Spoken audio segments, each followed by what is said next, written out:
Je vous propose d'abord d'aller chercher qu'est-ce que c'est que intercéder. On voit que, en fait, selon le Larousse, intercéder, c'est intervenir en faveur de quelqu'un. C'est parler pour lui.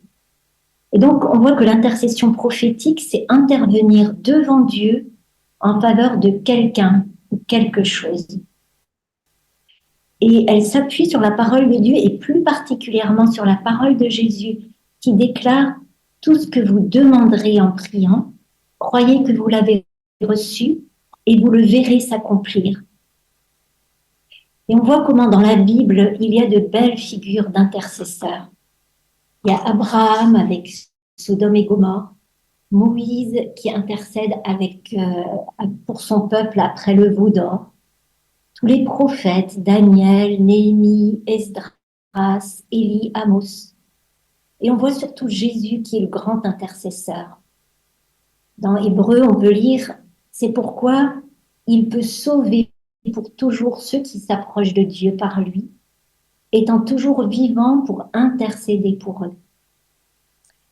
Et nous sommes vraiment appelés à intercéder à la suite de Jésus, avec Jésus. Alors, être intercesseur, c'est se tenir sur la brèche, c'est-à-dire c'est être un veilleur. Et Dieu cherche en fait ce genre d'hommes et de femmes. La parole de Dieu dans Ézéchiel nous dit, j'ai cherché parmi eux quelqu'un qui construise un rempart et qui se tienne debout sur la brèche devant moi, en faveur du pays, afin que je ne le détruise pas. Mais je n'ai trouvé personne. Ou encore dans Ésaïe, Yahvé a vu qu'il n'y a personne. Il s'étonne de ce qu'aucun n'intercède. Ou encore plus loin dans Ésaïe 63, 5, j'ai regardé partout, personne pour m'aider. Je me suis étonnée, n'y a-t-il donc personne pour me prêter main forte?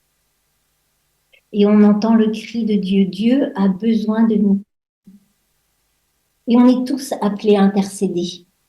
Mais certains ont un appel particulier. Certains vont se sentir appelés à prier, par exemple, pour un pays ou une catégorie de personnes, pour les jeunes ou pour les chrétiens persécutés ou pour les personnes désespérées. Et il nous faut entendre l'appel qui nous est propre. Quelle intention particulière Dieu met-il dans mon cœur? Pour qui, pourquoi m'invite-t-il à prier, à offrir ma vie? Je peux lui demander de me le révéler. Seigneur, quel est le pays que tu veux me donner et pour lequel je dois intercéder? Parce que Dieu veut partager ses intentions avec nous, pour les porter dans notre prière. On le voit dans Ézéchiel 33. La parole de Dieu me fut adressée en ces termes. Toi, humain, je te nomme guetteur pour la maison d'Israël. Ou encore Habakkuk qui dit au chapitre 2, je vais me tenir à mon poste de garde, je vais rester debout sur mon rempart, je guetterai pour voir ce qu'il me dira, ce qui va répondre à ma doléance. Et on voit comment l'intercesseur, en fait, c'est un guetteur, un veilleur, une sentinelle pour ses frères. Il est appelé à aider Dieu. En fait, le plan de Dieu pour nous, pour nos proches, pour nos villes, notre pays, pour le monde, c'est un plan d'amour. Dieu veut aimer, sauver, consoler. Il veut nous embrasser de sa tendresse. Mais le péché et le mal détournent le cœur de l'homme. Et Dieu cherche des intercesseurs pour que le cœur de l'homme se convertisse, que les peuples, les nations reviennent à lui, pour que ses projets d'amour puissent se réaliser. Mais il ne peut pas le faire seul. Il a besoin de nous. Et on peut se demander quelles sont les qualités de l'intercesseur. Tout d'abord, les premières qualités qu'on peut voir avec Abraham, qui intercède pour Sodome et Gomorrhe, c'est la hardiesse et l'humilité.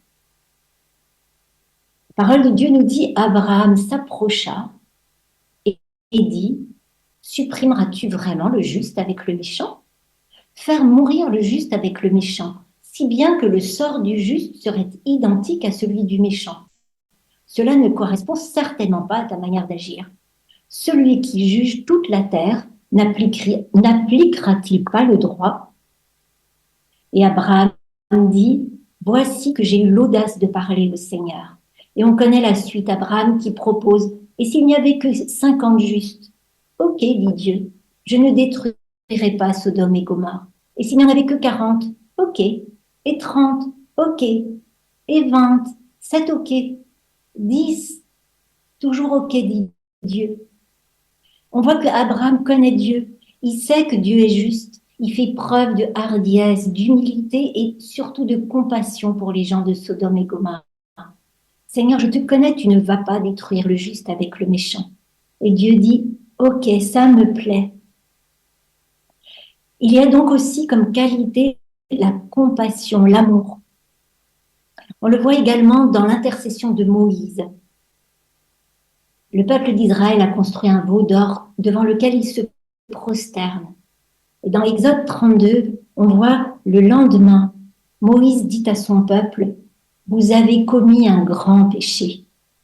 Je m'en vais maintenant monter vers Yahvé. Peut-être pourrais-je expier votre péché. Moïse retourna donc vers Yahvé et dit, hélas, ce peuple a commis un grand péché. Ils se sont fabriqués un dieu en or. Pourtant, s'il te plaisait de pardonner leurs péchés, sinon, efface mon nom de ton livre. Et le psaume 106 parle de Moïse en disant, Moïse, celui qu'il avait choisi, s'est tenu à la brèche devant lui. Et pourtant, on peut se dire que ce peuple d'Israël lui en avait fait voir de toutes les couleurs à Moïse. Il l'avait insulté, il avait grondé contre lui. Mais Moïse l'aime malgré tout. Il avait conscience des péchés de son peuple, mais il l'aime malgré cela. L'intercesseur, c'est donc celui qui a conscience du péché de son temps et qui implore la miséricorde parce qu'il aime. Il est profondément attaché à Dieu et attaché à son peuple. On trouve un autre bel exemple d'intercession dans Amos, dans le chapitre 7. Amos raconte, le Seigneur m'a envoyé cette vision. Il formait des sauterelles. Comme elles dévoraient entièrement l'herbe de la terre, j'ai dit, Seigneur, pardonne donc, je t'en prie. Comment Jacob tiendra-t-il? Il est si petit. Le Seigneur en eut du repentir. Cela n'arrivera pas, a dit l'Éternel. Le Seigneur m'a envoyé cette vision. Le Seigneur proclamait le jugement par le feu et le feu dévorait le territoire. J'ai dit, Seigneur éternel, cesse, je t'en prie. Comment Jacob tiendra-t-il? Il est si petit. L'Éternel en eut du repentir. Cela non plus n'arrivera pas, dit le Seigneur l'Éternel. Et on voit également la grande intercession de Jésus la veille de sa mort. Père, je ne prie pas pour le monde, mais pour ceux que tu m'as donnés, car ils sont à toi, garde-les dans le nom que tu m'as dit, sanctifie-les dans la vérité. Et je ne te prie pas seulement pour eux, mais aussi pour ceux qui, grâce à leur parole, croiront en moi. Dans Jean chapitre 17. En fait, Jésus sait que notre péché le clouera à la croix le lendemain, et pourtant, il intercède pour nous. Et on voit comment dans l'intercession de Jésus et des prophètes, il y a beaucoup d'amour, beaucoup de compassion. Et je peux me questionner, qu'est-ce qui m'anime moi quand j'intercède? Est-ce que c'est l'amour et la compassion? Ou est-ce que c'est la colère, le jugement que je peux avoir sur les autres qui ne correspondent pas à ce que je voudrais qu'ils soient? L'agacement ou l'impatience de voir une situation que je porte et qui ne se dénoue pas. Peut-être la peur. J'ai peur que la guerre gronde et qu'elle arrive en France, et donc je prie pour la paix en Ukraine. On peut, par exemple, regarder les disciples qui, eux aussi, avaient des intentions qui n'étaient pas justes. Ils voulaient faire venir le feu du ciel sur les habitants de Samarie. Mais Jésus les a réprimandés, Jésus les a grondés. On peut voir Jonas aussi, qui préfère sa réputation à la conversion de Ninive. Il y a donc un point commun entre l'intercession d'Abraham, de Moïse, des prophètes, de Jésus. C'est l'amour pour Dieu et l'amour des autres. Lorsque j'intercède, je dois aimer Dieu et ceux pour qui j'intercède. Intercéder sans amour, en fait, n'a pas d'efficacité. Si je prie pour ma ville et ses habitants, je dois les aimer. Si je prie pour ma collègue qui m'agace, je dois l'aimer. Si je prie pour Israël, pour la Palestine, pour l'Ukraine, la Russie, je dois les aimer malgré leurs péchés, malgré leurs défauts. Si je prie pour les jeunes, je dois les aimer. Donc on voit là comment l'intercesseur doit être proche de Dieu, il doit le connaître profondément. Il connaît l'amour du cœur de Dieu, il lui rappelle cet amour. Seigneur, souviens-toi ce que tu as dit. Et le Seigneur il est heureux que nous nous souvenions de ses promesses de bonheur. Dieu attend simplement que nous fassions notre part, celle de nous placer devant lui pour intercéder pour les frères qu'il nous confie. En fait, il ne veut pas les sauver sans nous. Une autre qualité que l'on voit chez l'intercesseur, c'est la persévérance et la ténacité.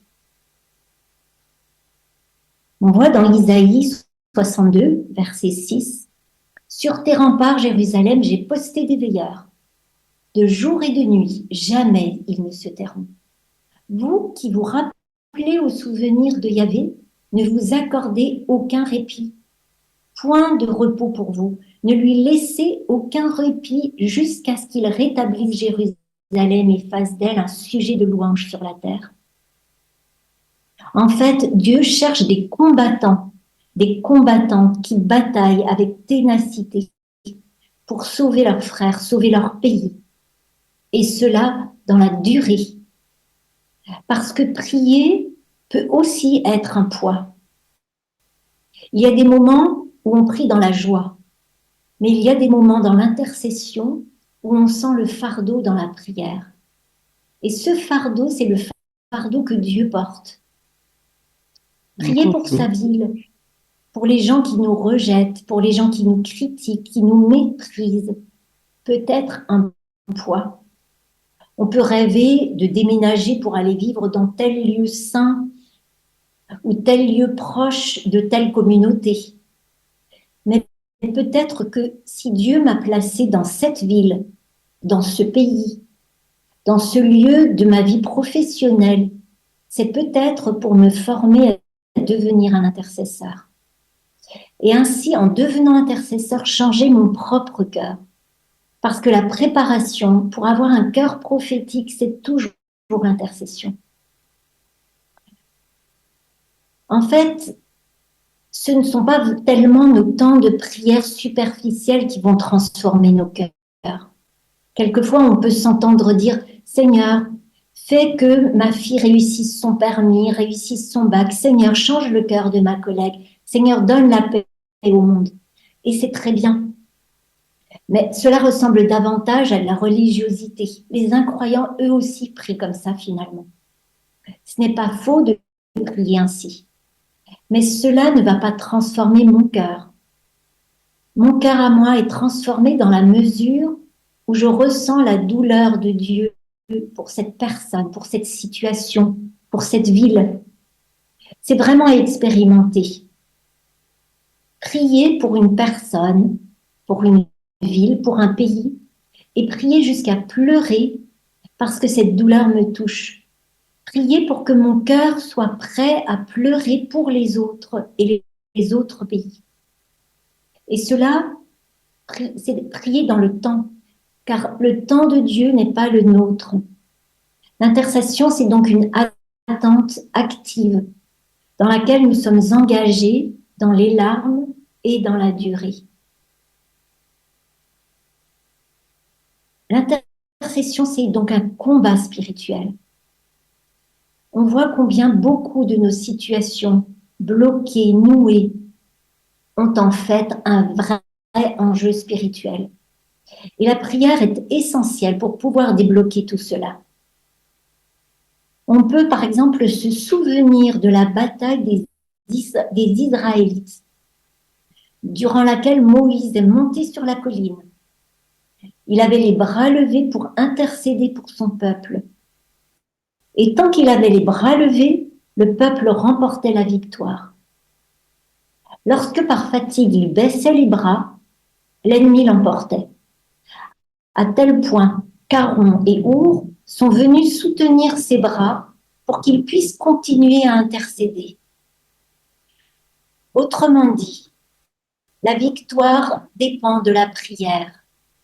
Il nous faut garder les mains levées au ciel dans la durée, et cela malgré les découragements, surtout dans des situations qui semblent bloquées. Et pour cela, il nous faut des frères de prière, comme Moïse, qui avait Aaron et Our, des frères de prière et des frères d'armes.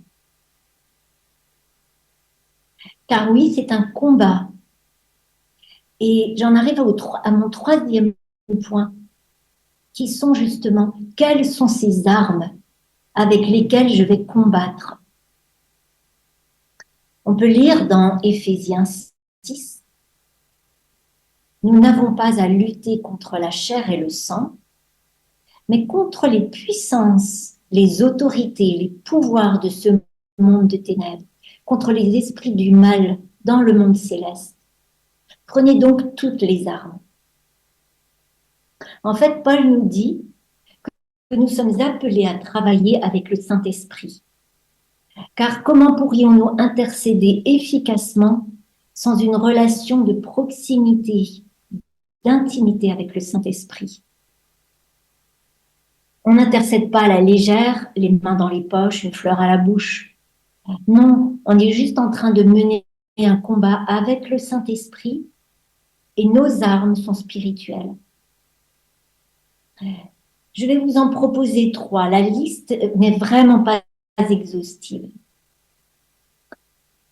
Il y a le parler en langue. Un veilleur, un intercesseur est en fait en relation directe avec le ciel. C'est le Saint-Esprit lui-même qui nous vient en aide. On voit ça dans Romains 8. De même aussi, l'Esprit nous aide dans notre faiblesse, car nous ne savons pas ce qu'il convient de demander dans nos prières. Mais l'Esprit lui-même intercède par des soupirs inexprimables. Et donc, je vous renvoie juste au topo que nous avons entendu le mois passé. Le parler en langue nous permet vraiment de demander, lorsque nous ne savons plus, avec nos mots à nous, mettre des mots sur cette prière. La deuxième arme que nous avons, c'est l'autorité et la foi. On peut lire dans Romains 5, verset 17. Car si par la faute commise par un seul homme, la mort a régné à cause de ce seul homme, à combien plus forte raison ceux qui reçoivent les trésors surabondants de la grâce et le don de la justification régneront-ils dans la vie par Jésus-Christ, lui seul?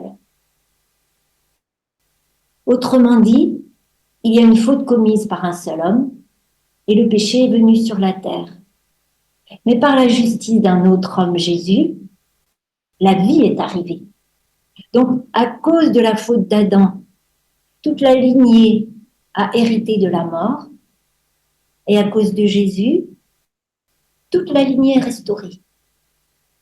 Un process spirituel a eu lieu à la croix, process grâce auquel, en fait, je suis déclarée devant Dieu juste et saint. Donc, je peux, parce que je suis déclarée juste et saint, je peux donc me tenir avec assurance devant Dieu. Et pas n'importe comment. Je vais me tenir avec assurance devant Dieu, avec le statut d'enfant de Dieu. comme héritier de Dieu, comme co-héritier avec le Christ. Dans Romains 8, Paul nous dit, vous n'avez pas reçu un esprit d'esclave pour retomber dans la crainte. Vous avez reçu un esprit de fils adoptif qui vous fait crier Abba, Père. Et on voit comment, quand on réalise ça, on peut, comme le dit saint Paul, on peut régner dans notre vie, on peut régner dans la vie. Pourquoi? Parce que nos prières vont être efficaces. Parce que quand on va se tenir devant Dieu, on va avoir un positionnement spirituel de foi.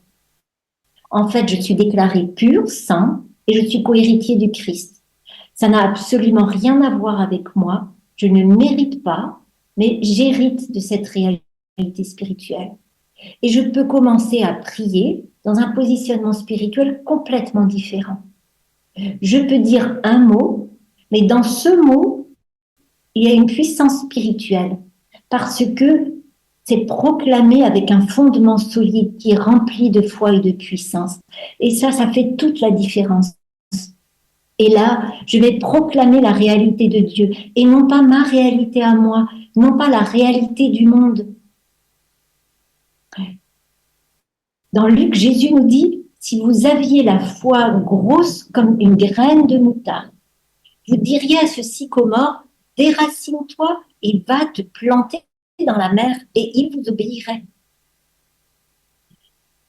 Ou encore dans Jean 14, 13, Jésus nous dit, en vérité, je vous le dis, celui qui croit en moi fera lui aussi les œuvres que je fais. Il en fera de plus grandes. Tout ce que vous demanderez en mon nom, je le ferai, afin que le Père soit glorifié dans le Fils. Si vous me demandez quelque chose en mon nom, je le ferai. Jésus n'est pas menteur. Et donc, on voit que lorsque nous prions, nous ne prions pas selon nos propres émotions, qui seraient de l'ordre de « mais le Seigneur ne peut pas m'exaucer, je suis trop pécheur, ma prière est trop pauvre, je ne sens rien ». Mais nous pouvons et nous avons à proclamer et à déclarer avec foi que ce pourquoi je prie se réalise. Je vais donc déclarer la victoire. Seigneur, dans cette situation, humainement, il n'y a pas d'issue. Mais je déclare que tu es le Dieu des victoires. Ou encore, je peux dire, Père, au nom de Jésus, je te demande telle chose. Et je déclare que je l'ai déjà obtenu. Et je te remercie déjà parce que tu m'exauces toujours. On voit donc que intercéder, c'est comme vivre et proclamer la résurrection sur une situation qui traverse son vendredi saint.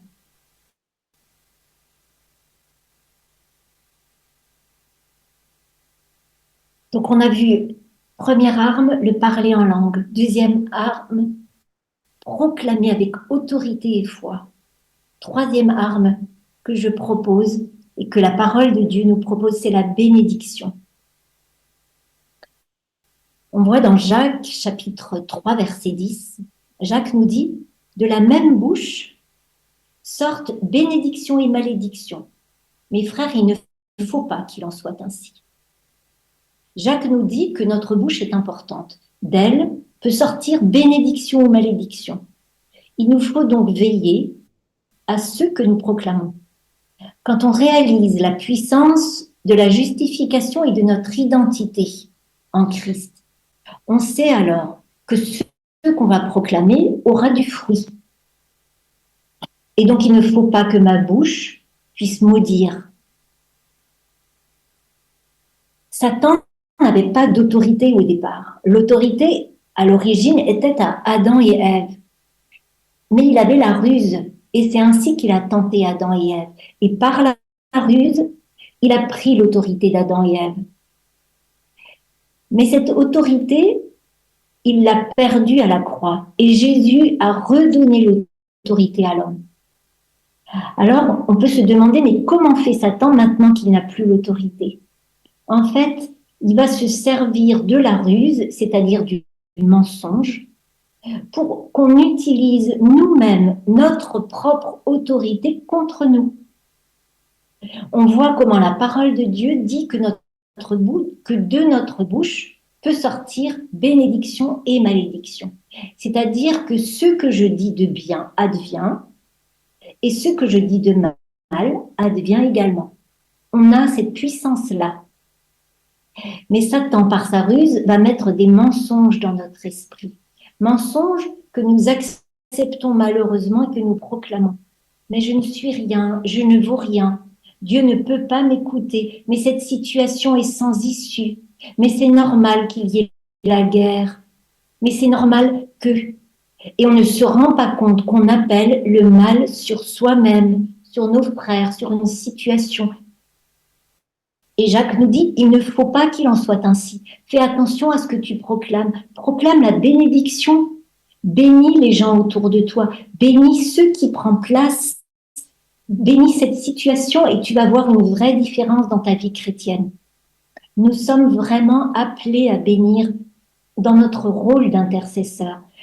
Notre rôle n'est pas de convertir les autres, de convertir notre pays ou de retourner une situation, mais de l'aimer et de bénir.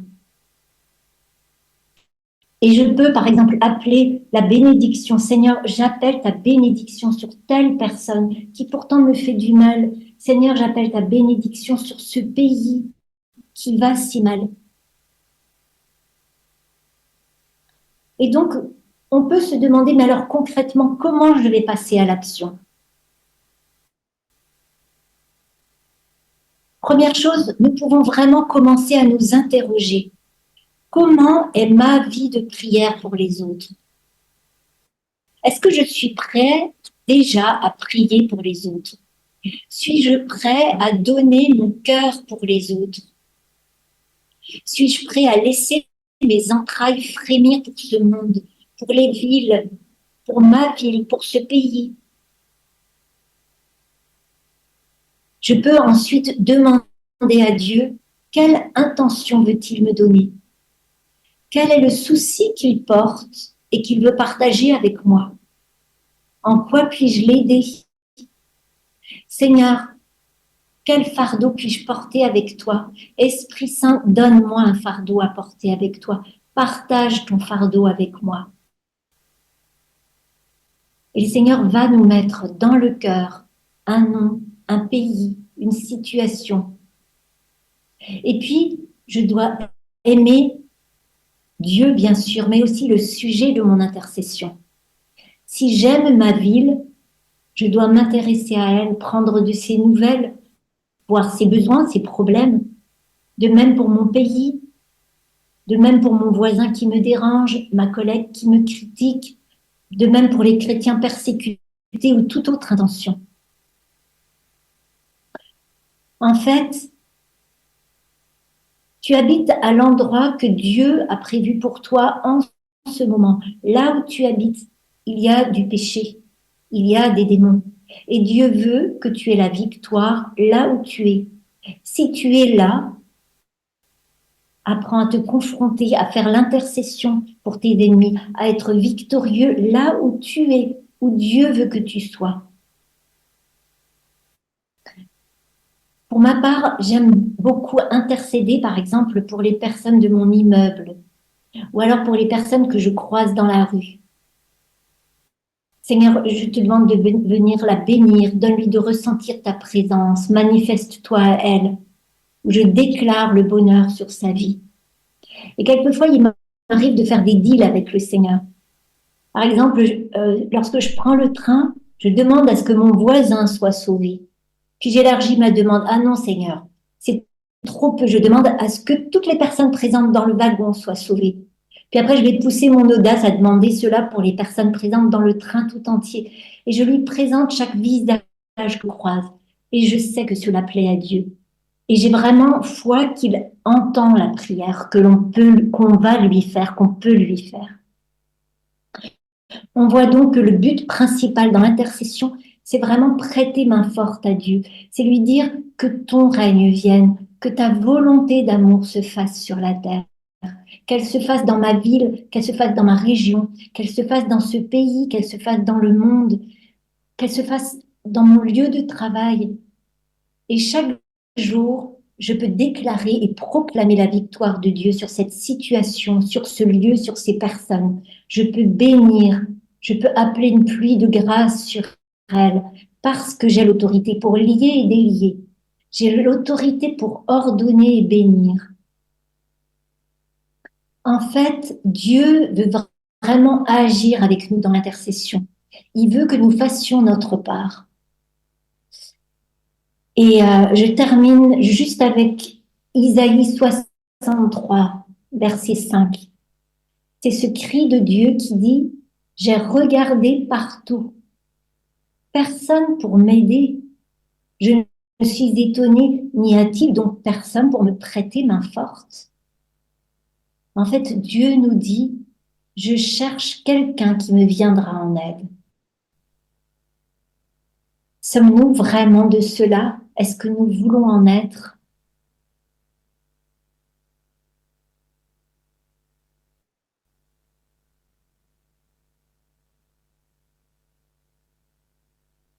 Voilà. Alors peut-être qu'il y a des questions ou des réactions.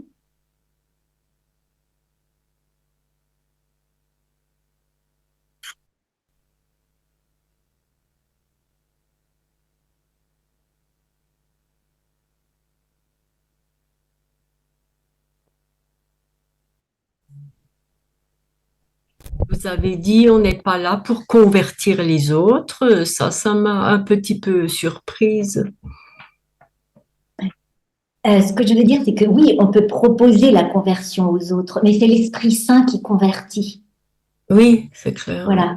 Ouais. Nous sommes juste appelés à prier, bien sûr à proclamer ce que Jésus nous met dans le cœur, à déclarer les choses. Mais c'est l'Esprit Saint qui convainc, c'est l'Esprit Saint qui donne la conversion. Oui. Nous, on intercède. Et comment est-ce qu'on peut intercéder, par exemple, pour la conversion des membres de notre famille qui n'ont pas la foi du tout? Comment prier? Eh bien, il y a effectivement ce que je proposais. On peut prier en langue quand on ne sait plus prier parce que l'Esprit Saint peut lui demander des choses que nous ne sommes même pas en mesure de demander. Peut-être que l'Esprit Saint a une autre façon de prier que la nôtre.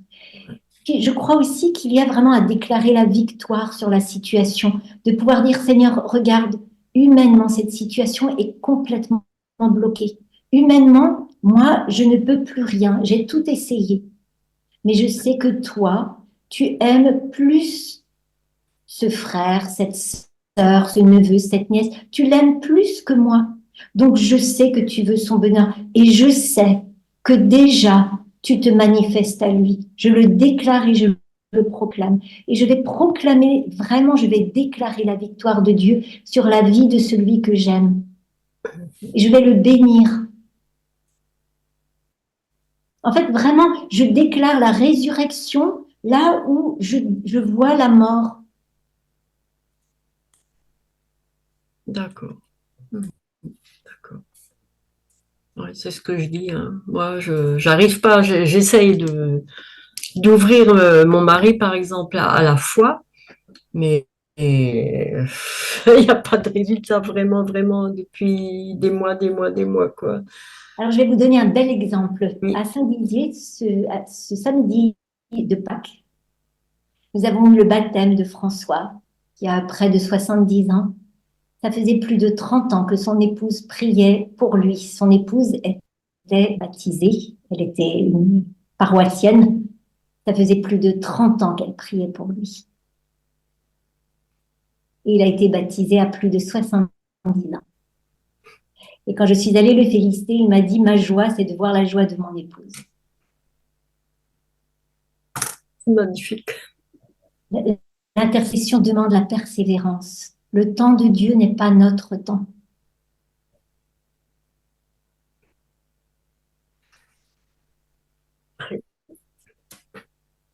Effectivement. Merci beaucoup.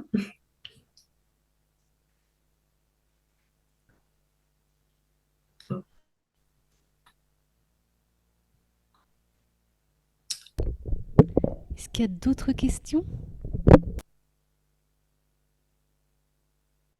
Ou des témoignages, voilà, des partages. Moi, je voulais vous demander, pour un peu tout le monde, si vous pouvez nous éclairer par rapport à l'intercession simple et intercession prophétique.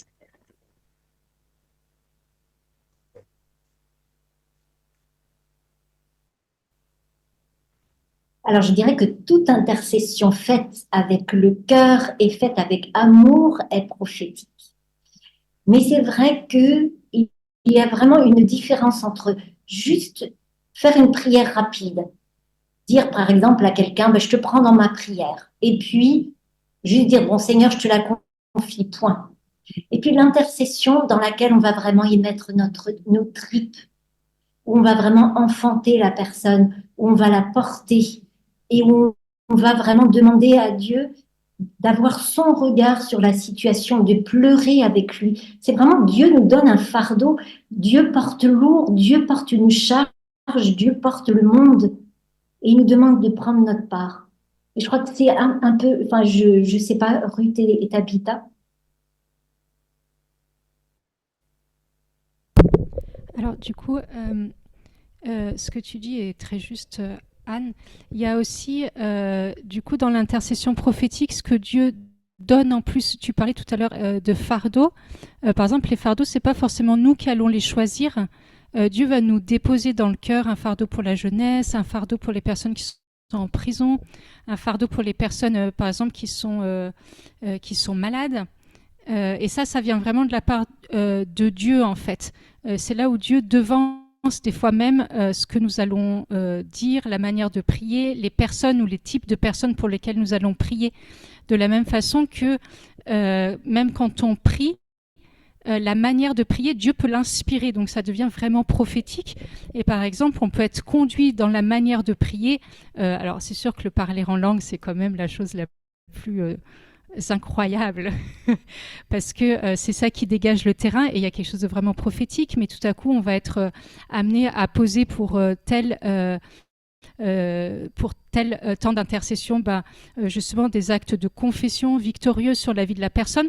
Ça sera vraiment inspiré. Puis la fois d'après, quand on va prier, on va avoir sur le cœur autre chose. La proclamation de la parole de Dieu, par exemple, proclamer un verset de Dieu, voilà. Et c'est vraiment comment est-ce que dans ma prière et dans mon intercession, je me laisse conduire aussi de cette manière-là par le Saint-Esprit.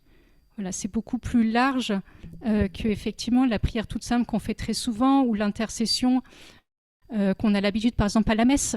Voilà, des choses, on va beaucoup plus loin et c'est comment est-ce que le Saint-Esprit me conduit jusqu'à là, dans ma prière, dans ma façon de prier, dans ce qu'il me dépose dans le cœur. Donc ça complète tout à fait ce que dit Anne, en fait, qui est très, très, très juste. Puis pour appuyer aussi ce qui a été dit, ce qui est intéressant, c'est aussi de se dire que le Seigneur peut se servir de nous à n'importe quel moment, en n'importe quel lieu. Il va pouvoir, on va croiser quelqu'un dans la rue et d'un seul coup, on va voir sur le cœur, vraiment, on est attiré. Notre regard, notre cœur est attiré par la personne et on va appeler la bénédiction de Dieu sur sa vie. Et dans cette dimension prophétique, ce qu'on disait, il y a cette disponibilité du cœur. C'est pas que pendant nos temps de prière, mais aussi en dehors, le Seigneur peut se servir de nous à un moment donné pour, pour dans cette communion des saints que l'on peut vivre entre nous. C'est ce qui est beau.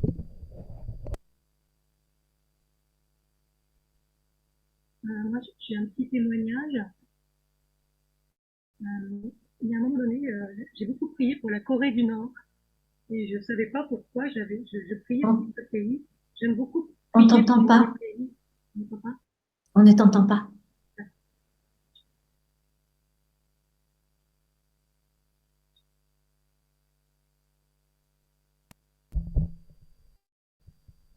On t'entendait un petit peu, mais là, on t'entend plus du tout. Mais je parle plus. Vous m'entendez? Oui, mieux. Oui. Par un moment, je priais souvent pour les pays et j'avais vraiment un pays qui me revenait souvent dans le cœur, c'est la Corée du Nord. Alors je priais pour la Corée du Nord, je ne savais pas du tout pourquoi. Mais voilà, je priais pour la Corée du Nord, ça me revenait souvent. jusqu'au moment où on en a parlé, en fait, aux informations, enfin, etc. On sait que c'est très problématique comme pays. Et là, je me suis dit, ah, mais c'était vraiment une inspiration de Dieu. Le Seigneur m'avait vraiment confié ce pays pour que je prie. Alors, je priais, mais sans savoir pourquoi. Et en entendant parler aux informations, alors là, je me suis dit, ben vraiment, je prends cette inspiration du Seigneur au sérieux parce qu'il me l'avait confié en fait avant que ce soit, voilà, c'est des choses qui se révèlent, etc. Et du coup, je suis souvent très attentive. Moi, je prie beaucoup pour les pays, hein, c'est un peu quelque chose, et aussi pour certaines situations, par exemple les prisonniers, je ne sais pas du tout pourquoi, mais je prie pour les gens qui sont en prison. C'est vraiment quelque chose que le Seigneur me donne un compte particulièrement, et voilà, c'est quelque chose sur lequel je suis extrêmement sensible.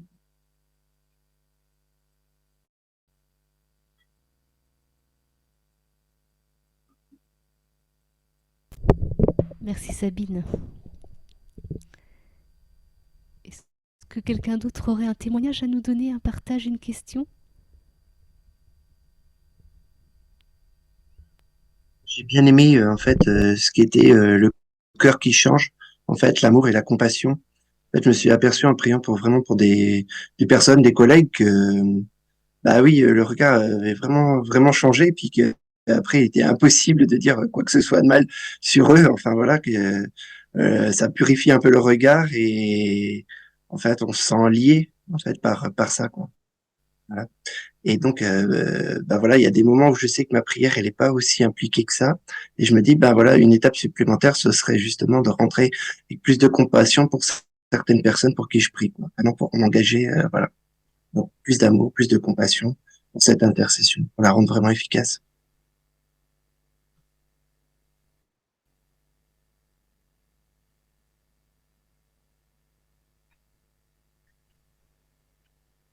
Je voulais dire merci euh, à la personne qui a posé la question, comment c'est si on doit prier. Moi, ça me fait rigoler parce qu'il y a 4 jours seulement, la nuit avant de dormir, je demandais, Seigneur, tu dois avoir des choses sur le cœur. Et quand je me réveillais, j'entendais Brunei, Sultanat de Brunei. Je dis, c'est quoi encore ça? C'est quoi ce langage que je suis en train de parler dans mon sommeil? Brunei, c'est quoi Brunei? Et je me suis réveillée le lendemain matin, sans vous mentir, je n'ai encore rien fait. Ça fait 4 jours, je n'ai encore rien fait. Et je suis partie chercher sur Internet, c'est quoi Brunei? Et j'ai dit, ah, c'est un pays, Sultanat de Brunei. Et j'ai regardé les images, mais je viens de me rendre compte que bon, mais c'était un petit message, mais je n'ai pas du tout saisi ce que le Seigneur a voulu me dire. Je ne savais pas que c'était peut-être cela qui me mettait sur le cœur pour prier pour ce pays.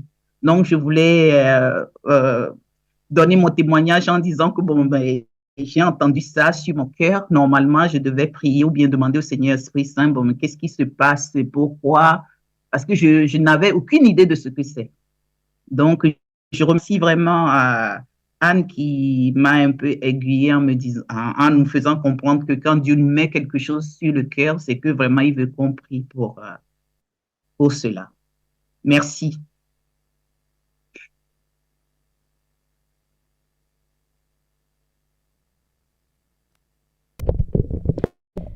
Merci beaucoup, c'est enrichissant de se partager nos expériences.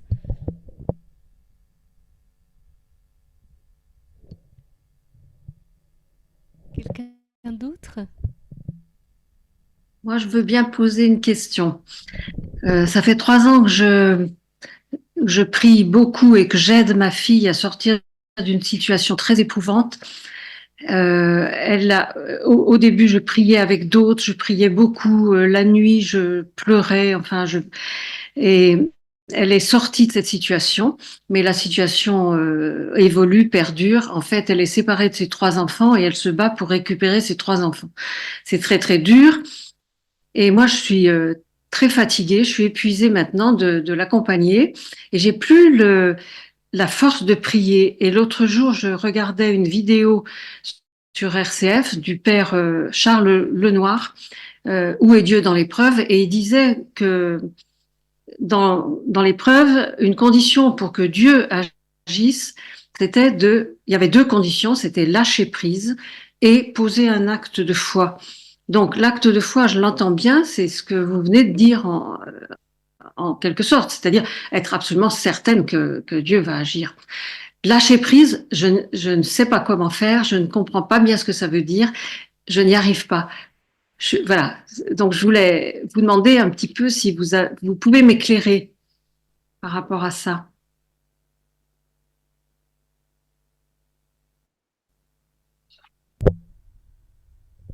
Je sais pas, Anne, si tu veux répondre. Ce que je dirais dans un premier temps, c'est que pour moi, le lâcher-prise, il est déjà dans la façon dont je vais prier. C'est-à-dire que ce dont je suis certaine, ce n'est peut-être pas la façon dont moi je voudrais débloquer la situation. Mais ce dont je suis certaine, c'est que Dieu va accompagner et ma fille et les enfants de ma fille. Et ça, je peux le déclarer, je peux le proclamer. Et du coup, ça va déjà transformer ma façon de m'agripper à ce que je voudrais que Dieu fasse. Oui. Et puis que ça soit pas avec nos propres forces, c'est-à-dire qu'à un moment donné, on s'appuie sur la prière de l'Église, de nos frères et sœurs pour remettre la situation dans cette foi. Oui, on est épuré, notre foi elle est éprouvée comme l'or au creuset. Dans des moments comme ça, dans ces épreuves-là, vraiment notre foi elle est éprouvée, mais on sait qu'on est dans la communion de l'Église et qu'on peut poser l'acte de foi, de remettre la personne. Et parfois, on sent qu'on a besoin humainement, justement, pour vivre, pour pouvoir soutenir la personne, que sur le plan spirituel, on la dépose. Il y a comme, voilà, quelque chose de mystérieux qui nous aide après à accueillir la grâce de Dieu pour au quotidien être porteur de consolation et être là pour l'autre. Mais qu'on ne peut pas tout vivre en même temps et être à bout de bras dans une intercession. On a besoin aussi de faire fonctionner un réseau autour de nous pour nous être là dans la compassion pour la personne et dans la charité pour elle. Oui, je comprends tout ça. Merci. Et puis je crois aussi que quelquefois, l'intercession, l'objectif, enfin, c'est pas l'objectif, l'aboutissement de l'intercession, c'est vraiment l'abandon. C'est-à-dire, c'est vraiment dire à Dieu, c'est plus mon affaire, maintenant c'est la tienne. Et du coup, juste, je lui rappelle, c'est ton affaire, mais ça me permet de ne pas tout le temps y revenir. Mais vraiment, je sais, c'est son affaire, c'est donner et j'ai confiance. Ouais. Oui, d'accord. Je comprends très bien. Merci.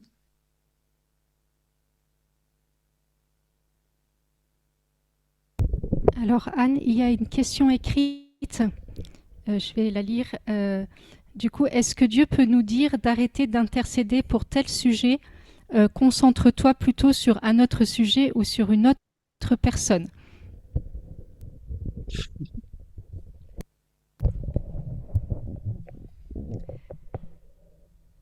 Ruth, tu veux répondre?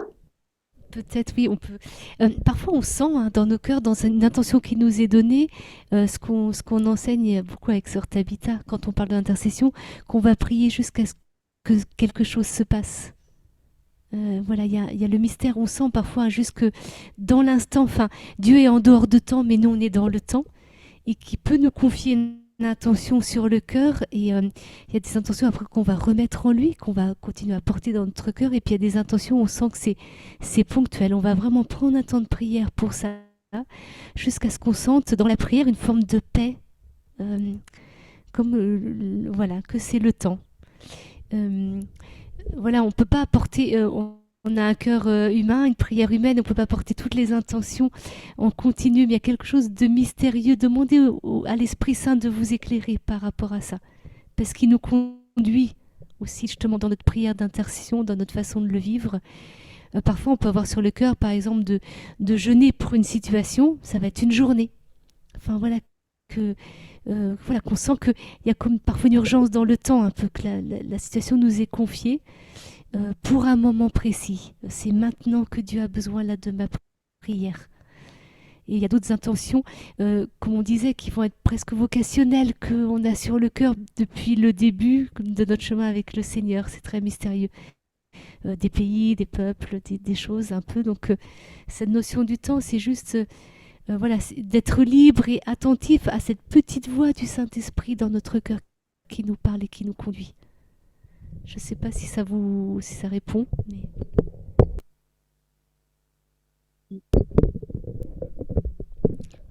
Non, pour compléter, effectivement, de temps en temps, quand on prie pour, par exemple, ce sont quand même pour une personne, parce qu'il y a des fois des choses qu'on va avoir sur plusieurs années et qu'on va vraiment porter sur du long cours, mais ça peut arriver qu'il y ait des moments, clairement, c'est stop de la part du Seigneur en disant maintenant tu as fait ta part et on apprend à rentrer dans l'obéissance et c'est pas un désintérêt ou c'est pas tout à coup c'est vraiment parce que Dieu le demande, ça veut dire que c'est déjà acté dans les cieux en fait. Nous on a fait notre part et voilà, des fois le Seigneur nous permet d'aller voilà, porter d'autres personnes. Et il y avait un monsieur comme ça, on avait commencé à intercéder et en fait lui au bout de quelques secondes il a clairement entendu Dieu lui dire c'est bon, c'est fait. Donc voilà, donc du coup lui il a arrêté du coup l'intercession parce qu'il a entendu clairement lui dire que bon maintenant en fait ce que tu demandes c'est bon quoi. Ça veut pas dire qu'on va le voir tout de suite mais qu'on sait parce qu'on reconnaît la voix de Dieu qu'à ce moment-là Dieu nous demande clairement d'arrêter parce que lui de son côté c'est déjà acté. C'est pas parce voilà, il y a le temps après entre ce qui est déjà scellé dans les cieux et ce qu'on peut voir en fait sur la terre et c'est là où on a besoin de rentrer dans ce chemin de foi. Voilà, la foi, c'est parfois croire les choses qui sont déjà établies et que nous ne voyons pas encore, mais c'est aussi rentrer dans ce chemin d'obéissance, en fait. Quand Dieu nous dit, ben, c'est bon, quand Dieu nous confie d'autres choses, apprendre à obéir aussi promptement. Ce qui n'est pas la même chose d'arrêter de nous-mêmes de prier pour une intention parce que tout à coup, on en a marre, on est fatigué, on a l'impression de ramer et de ne pas voir ce qui s'accomplit. C'est deux attitudes spirituelles qui sont vraiment, vraiment différentes.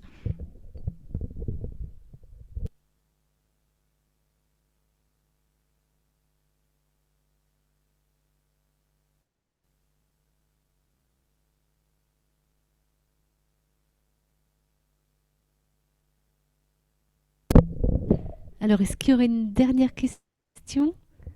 Un dernier témoignage?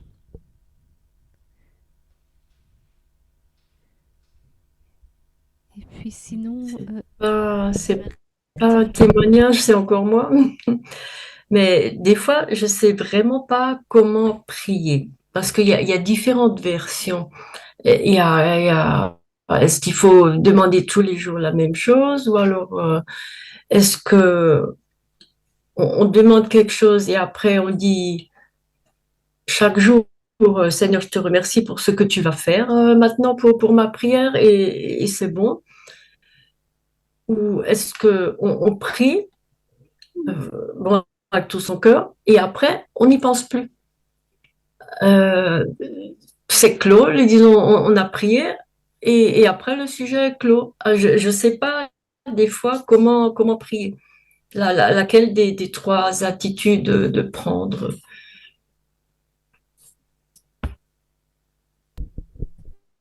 Après, Anne, tu pourras compléter, Tabitha aussi, mais parfois c'est intéressant de repérer est-ce que cette intercession, je la porte dans mon cœur parce que c'est une préoccupation? Enfin, à quel niveau c'est? Si c'est au niveau spirituel ou si c'est parce que... Et tout est bon, hein, mais de repérer quand même chez soi si, ben voilà, là je m'inquiète, j'ai un souci vraiment pour telle personne et c'est ce qui va déclencher ma prière pour la personne.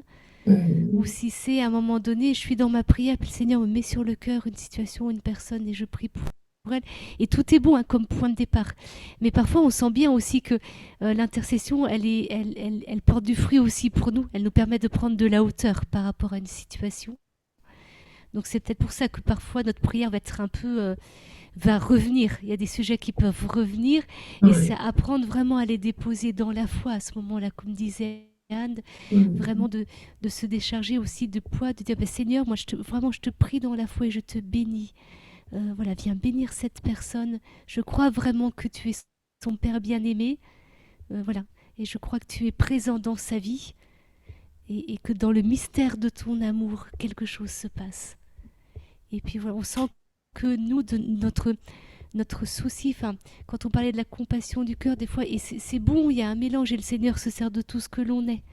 Mais de pouvoir redéposer quand on sent que c'est vraiment un souci que, voilà, quand on parlait de fardeau que l'on prend, c'est vraiment sur le plan spirituel, pas psychologique. Enfin, on est on est corps, âme et esprit. Mais de pouvoir vraiment sentir qu'il y a une forme de paix qui vient aussi dans notre cœur. Qu'il n'y a pas cette... Ouais, d'accord. Merci beaucoup.